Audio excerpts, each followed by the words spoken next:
Still ahead, the best of. A preview of Funny Girl, which is coming to Seattle this week. Yes, it is. And we just posted some new content on our YouTube playlist. Check it out by scanning the QR code that Steve is pointing at right now. There you go. No big reveal. It's just there, right there. Yep, just right there. Just use your phone's camera, point it right there. Tap on the link that pops up. You'll find all sorts of local, in-depth interviews you won't find anywhere else. We're going to be back right after this.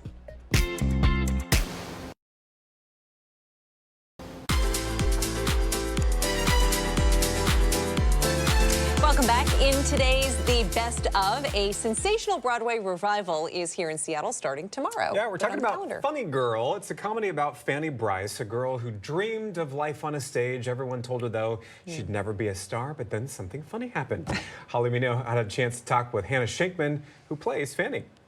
Hannah Shankman plays Fanny Brice in the upcoming show, Funny Girl. Hannah joins me now. Hannah, tell me a little bit about Funny Girl. What can people expect? Oh, well, what can people expect? It's an incredible musical. You know, it's very different from the original. For those of you who have seen the original, you obviously won't miss anything. We have incredible songs like Don't Rain on My Parade and People, but we also have some new additional songs from Julie Stein and Bob Merrill. Michael Mayer has created an absolutely gorgeous production with tap dancing choreography by Ayodele Cassell and choreography by Eleanor Scott. And people are just going to go on an incredible ride with us as they watch Fanny rise to stardom, fall in love with her love interest, and also fall in love with herself all over again. What was it like to play Fanny Brice? What was it like for you? Oh my God, it's a thrill, truly. It's the role of a lifetime, I think. You know, the score is so incredible. The role is written so beautifully. Harvey Fierstein actually came in and reworked the script a little bit to make it a little more concise and to really solidify all the relationships in the script. And it's truly an honor to play this part every night. What did you find your biggest challenge to be in playing her and your biggest reward in playing her? There are so many rewards, honestly, but I think one of the biggest ones I've realized is my own strength in playing this role. It's so demanding physically, vocally, emotionally. It really sheds light on how strong of a person you have to be in order to play that part. That's surprising sometimes. You know, we all think we're capable of something, but then when you actually do it, it feels so rewarding. And then I think you said what was the hardest thing about it would probably be how many costume changes there are. There's 22 costume changes in the show. And without my star dresser, I would absolutely never get through them. She is the backbone of the show. Her name is Mac, and she really just makes us run like clockwork. You would have to have that many costume changes and to keep the show going. Exactly. She's a superstar. And some of the costume changes are literally 25 seconds, 30 seconds. What did you learn about yourself in playing her? You know, I realized in myself that I, very similar to Fanny, use humor throughout my life to connect with people. That's sort of how Fanny got famous, for using humor.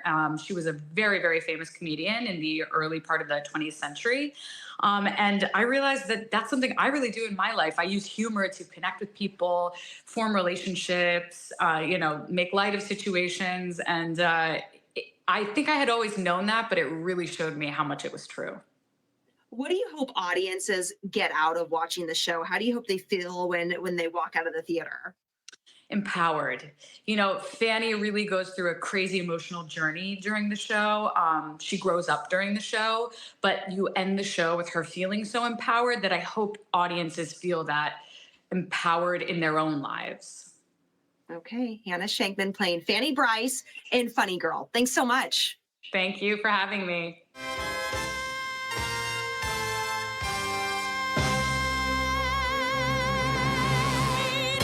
That is some lung power.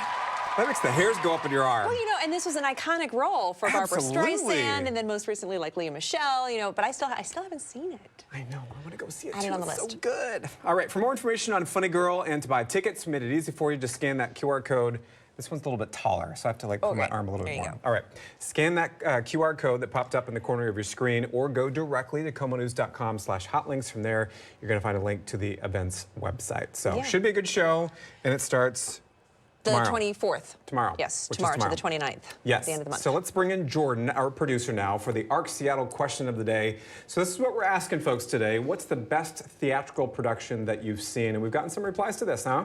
Yeah, we got quite a few replies, actually. So from Emily, I got Phantom of the Opera in Chicago. Thank you. Phantom of the Opera is also one I've seen on Broadway. So good. It's also one of the more popular answers we had on this post. Chicago is actually one of my favorite Broadway productions, and I also like the movie production of Chicago, too, which was fantastic. I always have to say, I have seen Phantom of the Opera 10 times. That's crazy. I know, That's sorry. crazy. I love it. I was obsessed as a kid. All right, so Lion King on Broadway, boy, was that an iconic one when it came out. I mean, you talk about how big Hamilton is these days. Lion King set a standard. That's a great one. That was another really popular answer that we got. And then we also got from Jen, Beauty and the Beast at the Fifth Avenue Theater. I heard that was amazing. I wish I'd had a chance to catch it. Yeah. Also, Aladdin at Paramount was another big one. And Hamilton at Paramount. Yes. Amanda also saw Wicked on Broadway and Harry Potter and the Cursed Child. I'm like, all of them. Yes. Just everything. Yes. Yes. Yeah. And lastly, from Joyce, we have King and I. Oh, yeah, that was a great one. I'm still remembering more of the movie for that, too. But I've also seen Cats.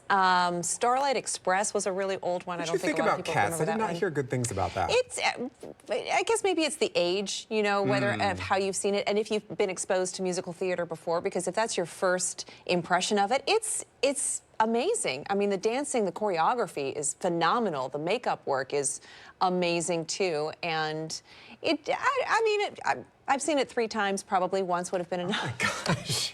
You go to plays a lot. My parents were very patient in my theatrical days, you know, when I was growing up. But still Phantom of the Opera, always going to be tried and true. I haven't broken the record, which is 185, I think, of being able to see it. So I'm on my way. Oh my gosh, you got a good start. Just want to let you know.